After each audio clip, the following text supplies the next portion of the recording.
Hello dear. तो जैसा कि आप लोग को पता है कि बिहार में अलग अलग ओटी वगैरह, लैब टेक्नीशियन वगैरह, एक्सरे ईसीजी टेक्नीशियन, इन सब का बहाली निकला है। ठीक है, आप लोग को पता है। तो ये तो सब लोग को पता है कि बहाली निकली है। ठीक है, अलग अलग लैब टेक्नीशियन वगैरह सबको। तो आज की इस वीडियो में मैं बताऊंगा, बहुत सारे लोग कंफ्यूज है, बहुत सारे एक्सपीरियंस को लेकर कन्फ्यूजन है, बहुत सारे लोग जो है कन्फ्यूजन में पड़े हैं कि किसका एक्सपीरियंस लगेगा, किसका वैलिड है, किसका अनवैलिड है। तो हम प्रूफ के साथ आपको बताएंगे कि किसका वैलिड है, किसका अनवैलिड है। ओके, चलिए आपको मैं दिखाता हूँ।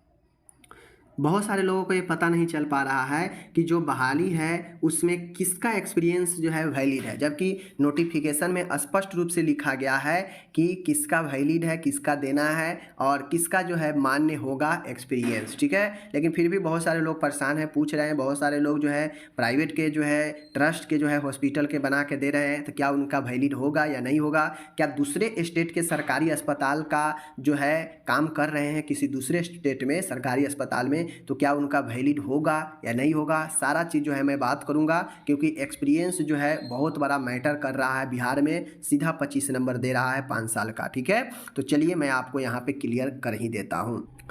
देखिए, सबसे पहले जो निम्न प्रकार जो मेधा सूची जो मेरिट तैयार करने की चीज़ें हैं, उसमें ए तो है आपका पूर्ण रूप से सीबीटी है। ठीक है, बी वाला देखिए, बी वाला में स्पष्ट रूप से समझ में आएगा, उसके बाद भी मैं आपको समझाऊंगा। देखिए, कार्य अनुभव प्राप्तांक बिहार राज्य के अंदर, सबसे पहले तो ये समझ लीजिए, बिहार राज्य के अंदर अवस्थित, यानी बिहार राज्य से बाहर आप किसी भी सरकारी में भी कहीं पे संविदा पे काम कर रहे हैं बिहार से बाहर, तो वह एक्सपीरियंस वैलिड नहीं होगा। बहुत लोग कहेंगे कि यूपी में हम संविदा पर काम कर रहे हैं, सरकारी में काम देगा? नहीं देगा। झारखंड में काम कर रहे हैं, देगा? नहीं देगा। मध्य प्रदेश में काम कर रहे हैं, क्या वहाँ के संविदा वाला यहाँ पे वैलिड होगा? नहीं होगा। सीधा समझ लीजिए, स्पष्ट लिखा है बिहार राज्य के अंदर अवस्थित, समझ लीजिए अवस्थित। समझ गए? तो पहला डाउट हो गया कि बिहार से बाहर अगर किसी भी सरकारी में भी काम कर रहे हैं संविदा पर, तो वो एक्सपीरियंस मान्य नहीं है। ओके, पहला पॉइंट। दूसरा देखिए, राज्य के सरकारी, देखिए बिहार राज्य के अंदर, पहला ये। दूसरा ये है कि अवस्थित राज्य के सरकारी अस्पतालों या संस्थानों। बहुत लोग जो है यहाँ पे कंफ्यूजन कर रहे हैं, सरकारी अस्पताल या संस्थान। अब बहुत सारे ऐसे टेक्नीशियन वगैरह होते हैं जो अस्पताल में कार्यरत होते हैं, या बहुत सारे ऐसे संस्थान में काम करते हैं। जैसे आप लोग जाइएगा, नवोदय विद्यालय वगैरह हो गया, तो वहाँ भी जो है टेक्नीशियन एकाध का रखा जाता है, तो वहाँ भी लोग काम कर रहे होंगे। ठीक है ना। उसके बाद देखा जाए तो अलग अलग इंजीनियरिंग कॉलेज में, अलग अलग बड़े बड़े संस्थान जो नॉन मेडिकल संस्थान है, वहाँ भी जो है टेक्नीशियन वगैरह का रखा जाता है। समझ रहे चीज़ों को, क्योंकि वहाँ भी अपना अस्पताल छोटा मोटा होता है ट्रीटमेंट के लिए, तो वहाँ पे भी एक आध हायर करके रखता है आदमी संविदा पर।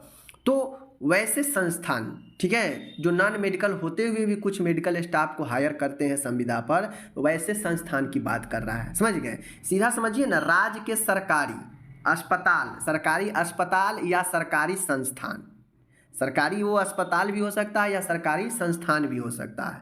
ठीक है, तथा तथा गैर निजी, गैर निजी, निजी अगर सीधा रहता तो आप समझ सकते थे कि हाँ प्राइवेट वाला भी जो है दे सकता है, लेकिन यहाँ पे गैर लगा दिया है। गैर मतलब जो दूसरा, मतलब जो निजी नहीं हो, निजी से हटके हो। तो निजी से हटके मतलब वही होगा कि जो गैर निजी हो, मतलब जो सरकारी हो। ठीक है, जो निजी नहीं हो, वही चीज़ है। अब गैर निजी के पोस्ट में देखिए क्या लिखा है, केंद्र सरकार, पंचायती राज या नगर निकाय के नियंत्रणाधीन में। बहुत सारे नगर निगम के अस्पताल होते हैं जो सरकारी नगर निगम के अधीन होता है, तो वहाँ का भी मान्य होगा। केंद्र सरकार के द्वारा अगर बिहार राज्य में है और आप संविदा पर काम कर रहे हैं, तो वो भी मान्य होगा। ठीक है, पंचायती राज के थ्रू अगर आप किसी अस्पताल वगैरह में, पीएचसी वगैरह में संविदा पर काम कर रहे हैं, तो वहाँ का भी जो है ये काम देगा। सिर्फ सरकारी होनी चाहिए बिहार के अंदर। ठीक है, अस्पतालों में संविदा के आधार पर, सीधा कह रहा है कि गैर निजी अस्पतालों में, जो निजी नहीं हो वैसे अस्पतालों में संविदा के आधार पर समान पद पर कार्य अनुभव के लिए प्रति वर्ष 5 अंक। अब यहाँ पे देख लीजिए, संविदा, संविदा के आधार पर कोई किसी का चयन संविदा के आधार पर हुआ है पहले, उसको मिलने वाला है। ऐसा नहीं कि आप किसी बड़े सरकार प्राइवेट अस्पताल का, किसी ट्रस्ट वाला का उठाकर आप एक्सपीरियंस डाल दीजिएगा तो आपका जो है यहाँ पे मान्य हो जाएगा। वो किस आधार पर चयन किया है वो न जानेगा, लेकिन सरकार तो यहाँ पे संविदा पर बहुत लोगों को चयन करके काम करवा रहा है पिछले कई वर्षों से, तो उसके लिए ही तो ये 25 नंबर रखा गया है। बातें को समझ रहे हैं, ये चीज़ें हैं। प्रति वर्ष 5 अंक मिलेगा, अधिकतम आप जो है 5 साल के लिए 25 नंबर ले सकते हैं। चीज़ों को समझ गए, कोई दिक्कत नहीं, ये चीज़ें हैं। अब मैं आपको एक चीज़ और समझा देता हूँ जो आपको एकदम समझना जरूरी है कार्य अनुभव के लिए। देखिए यहाँ पे स्पष्ट लिखा है, कार्य अनुभव का लाभ लिखित प्रतियोगिता परीक्षा में उत्तीर्ण होने पर ही जो है मिलेगा। समझ लीजिए, अब ये जो कार्य अनुभव है, सिविल सर्जन सदर अस्पताल, मेडिकल कॉलेज में प्रिंसिपल होते हैं या वहाँ के सुप्रिटेंडेंट होते हैं, ठीक है। आप कुछ अति विशिष्ट अस्पताल, स्पेशलिस्ट अस्पताल में काम कर रहे हैं, जैसे कैंसर वगैरह हो गया, सरकार की तरफ से आई हॉस्पिटल हो गया, तो विशिष्ट अस्पताल की स्थिति में वहाँ के डायरेक्टर होते हैं, ठीक है।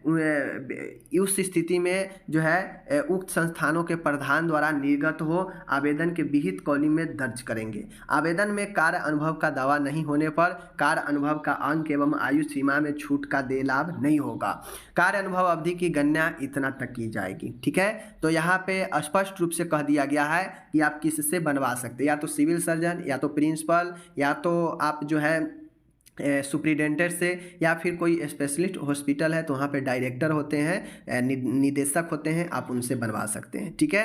अब दूसरी बात ये कहता है, बहुत लोग कहेंगे कि जब ऑप्शन दिया है तो हमें डालने में क्या जाता है, हम कहीं भी काम किए हैं तो वहाँ के डाल देंगे तो कोई दिक्कत नहीं होगा। आप डालिए, बिल्कुल डालिए, मैं ये भी नहीं कहता हूँ कि आप मत डालिए, लेकिन जो रियलिटी है वो मैं बता दिया आपको। लेकिन डालना ना डालना ये तो आपके ऊपर है, डालना चाहिए। अगर आप कहीं काम कर रहे हैं अच्छे अस्पताल में, ट्रस्ट वाला अस्पताल में, या आप बड़े अस्पताल में काम कर रहे हैं तो आपका अनुभव है तो आपको डालना चाहिए, क्योंकि आप वर्किंग में हैं। नहीं डालेंगे तो आपको जो है एनओसी वगैरह मिलने में दिक्कत हो जाएगी और चयन होगा, उस समय कहेगा कि हम आपको नहीं जाने देंगे, तो फिर जो है सरकार भी बोलती है कि आप जो है इसको एनओसी ला कर दीजिए। तो आप अपना अनुभव डाल दीजिएगा, लेकिन इस अनुभव का आपको कोई फ़ायदा नहीं मिलने वाला है। सीधा जो संविदा पर बिहार में काम कर रहे हैं उन्हीं को फ़ायदा मिलेगा, बाकी लोग सीबीटी से चयन होंगे, मेरिट पर चयन होंगे, ठीक है।